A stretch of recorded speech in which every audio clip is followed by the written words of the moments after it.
At my wedding reception, my golden child brother stood up, tossed a glass of red wine directly onto my white designer dress, and sneered into the microphone, "Here's to the family fraud in white."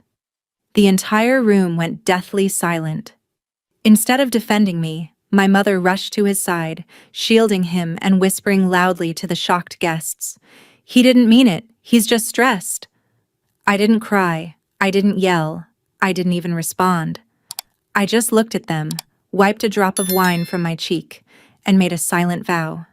That very night, while they were celebrating his cruel stunt, I quietly logged into my laptop and permanently froze our shared bank account.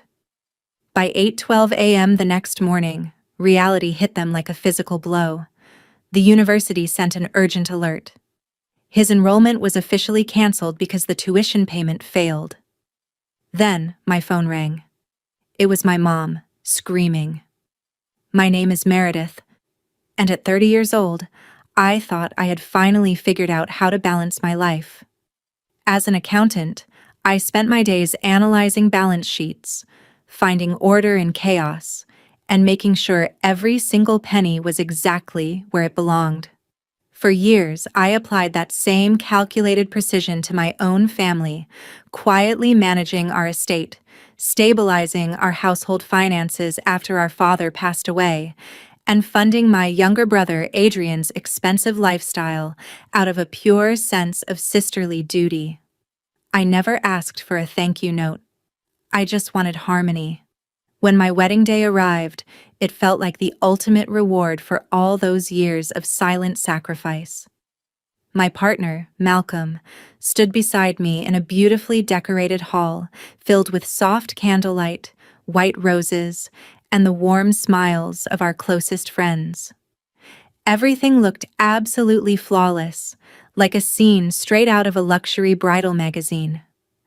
I was wearing a stunning, pristine white designer dress that I had saved up for months to buy with my own hard-earned money. For the first few hours, the reception was a dream. But the peace didn't last. As the dinner concluded, the sharp clinking of a fork against glass echoed through the sound system. I looked up to see Adrian, our family's pampered golden child, stepping up to the microphone. He wasn't smiling. His face was twisted into a look of sheer bitterness. Before I could even register what was happening, the microphone screeched, and a heavy, suffocating tension instantly filled the entire room. Adrian didn't hesitate. With a cruel, calculated smirk, he lifted his glass and threw a stream of dark red wine directly at me, staining the front of my white designer dress. The microphone boomed as he sneered the words, "Here's to the family fraud in white." The entire banquet hall plummeted into a deathly, suffocating silence.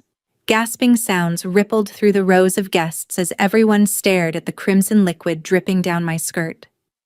My heart hammered against my ribs, and my skin crawled from the cold, wet sensation of the wine.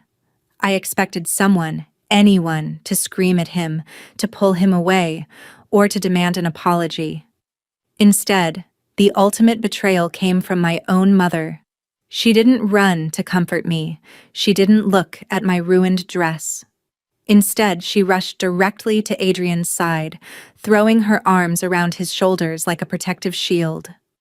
She turned to the shocked, whispering crowd, her face flushed with anxiety as she tried to salvage her favorite child's reputation.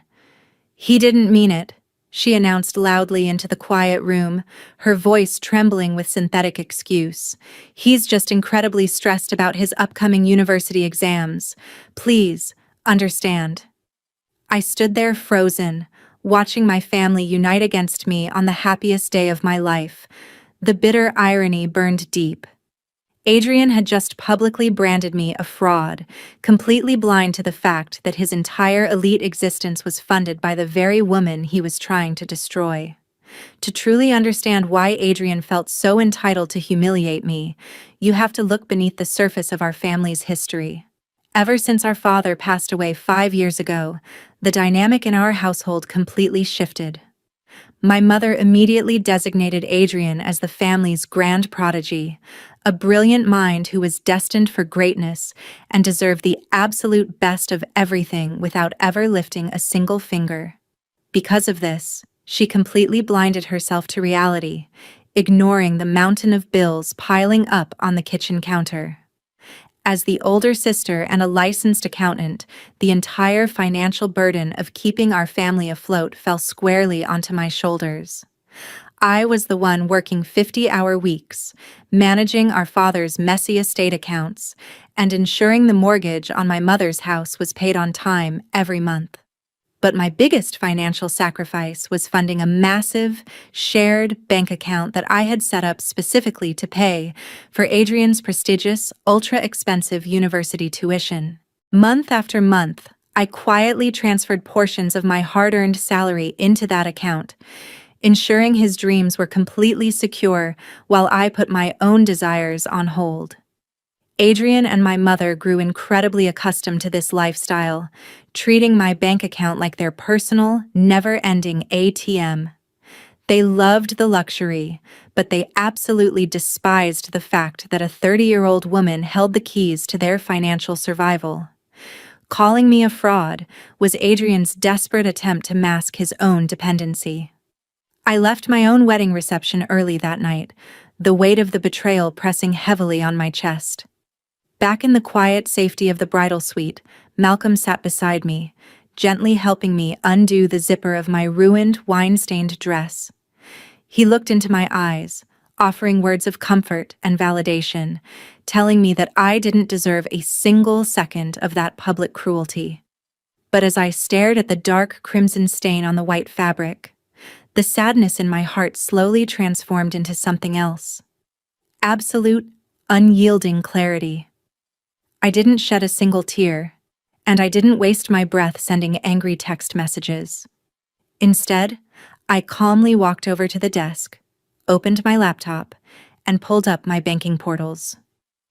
As an accountant, I knew exactly where their vulnerabilities lay.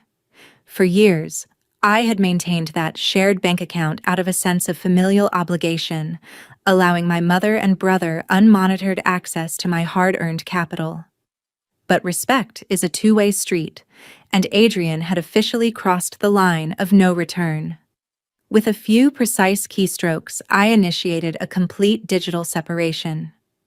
I systematically unlinked my personal assets from the family business accounts and permanently froze the shared account holding Adrian's upcoming semester funds. By the time I closed my laptop at midnight, the pipeline of cash that fueled their entitlement was completely cut off. They wanted to treat me like a family fraud, so it was time for them to experience life without my financial protection. The next morning, the sun rose over a completely altered reality, though my mother and brother had absolutely no idea yet. Malcolm and I sat at the small kitchen table in our new apartment, sipping our morning coffee in the quiet, peaceful stillness of a brand new beginning. I kept my phone sitting right next to my cup, face up, watching the digital clock closely as it ticked forward.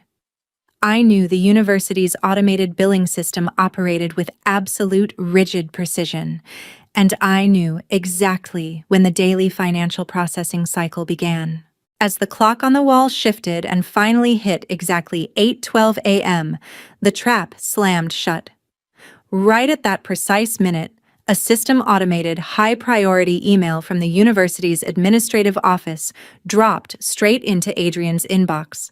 The subject line read in stark, cold capital letters, "Official notification. Enrollment withdrawn. Tuition payment failed." Because I had frozen the shared account the night before, the automated sweep for his semester fees had encountered a hard block, rejecting the transaction instantly. Within less than 60 seconds, the peaceful silence of my kitchen was shattered. My phone began to vibrate violently against the wooden tabletop, lighting up with a rapid, non-stop barrage of frantic text messages. First came Adrian, sending a string of confused, demanding question marks. Then came my mother, sending panicked, all-caps messages about a massive banking error. They had spent the entire night celebrating Adrian's malicious wedding stunt, completely convinced they had successfully put the family fraud in her place. Now, the absolute panic was setting in as they realized the financial engine powering their lives had suddenly stopped. The screen on my phone had barely finished lighting up before the ringtone blasted through the quiet kitchen. It was my mother. The moment I pressed answer and lifted the phone to my ear, her voice came screaming through the line, vibrating with pure, unadulterated rage. She didn't ask how I was doing after my ruined wedding night, and she didn't offer a single word of apology for Adrian's cruel behavior. Instead, she demanded to know what kind of pathetic banking glitch had occurred and ordered me to fix the account immediately so Adrian could rejoin his classes. I took a slow, deep breath, maintaining the exact calm precision I used when auditing a broken financial ledger.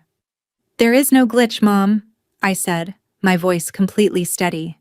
"I froze the account myself last night." A sharp gasp echoed on the other end, followed by the sound of shuffling as Adrian snatched the phone away from her. The arrogant, smirking brother from the reception was completely gone, replaced by a desperate, frantic boy.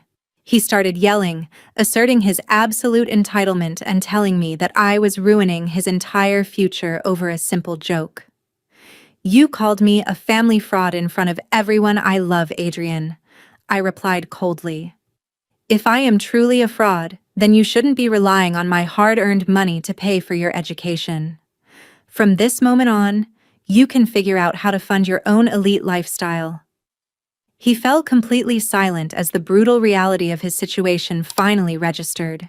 He realized that the fraud in white held all the power, and his golden child status couldn't save him from the consequences of his actions. 3 months have passed since that explosive morning, and my life has transformed in ways I never could have imagined. Malcolm and I officially cut ties with the toxicity of my past, choosing to move far away to a beautiful, quiet town where we could start fresh without the heavy burden of constant family manipulation. I finally stopped sacrificing my own happiness to fund the ungrateful lifestyles of people who only saw me as a financial tool. From what I hear through distant relatives, the consequences hit them hard. Adrian was completely unable to secure the thousands of dollars needed for his elite university tuition, forcing him to drop out permanently. The family's pampered prodigy now works 40 hours a week as a night manager at a local retail store, finally learning the true value of a dollar. My mother had to downsize her home drastically, realizing too late that the daughter she pushed aside was the only thing keeping her afloat. Now, I look back at my wine-stained wedding dress, not as a symbol of public humiliation, but as the exact moment I finally reclaim my power. But enough about my journey. I want to hear from all of you who have listened to my story until the very end. What would you have done if you were standing in my shoes at that reception? Would you have frozen the account immediately, or handled it differently? Comment your thoughts and the city you're watching from down below. And if you love stories about justice, make sure to click on the 2 channel favorites on your screen right now. Thank you for watching.